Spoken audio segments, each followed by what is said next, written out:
রান্না নিয়ে এক্সপেরিমেন্ট করতে আমার না বেশ লাগে।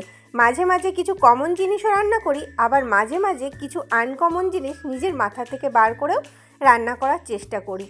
আর সত্যি বলতে কি, রান্নাগুলো এত সুন্দর হয়, সত্যি এটা কিন্তু আমার কমপ্লিমেন্ট নয়, যারা খায় তাদেরই কমপ্লিমেন্ট। তো চলো এই রান্নাটাও তোমাদের সাথে শেয়ার করি। প্রথমে কাতলা মাছগুলোকে ভালো করে ধুয়ে নুন হলুদ মাখিয়ে সর্ষের তেলে লাল লাল করে ভেজে নিয়েছিলাম। এবার ওই কড়াইতেই বেশ কিছুটা তেল দিয়ে কালো সর্ষে, টমেটো দিয়ে টমেটো ভাজা হয়ে আসলে আগের থেকে বেটে রাখা কালো সর্ষে, সাদা সর্ষে, তিল, পোস্ত, চালমগজ দিয়ে একটা পেস্ট বানিয়ে রেখেছিলাম, আর ওতে কিছু কাঁচা লঙ্কাও দিয়ে রেখেছিলাম।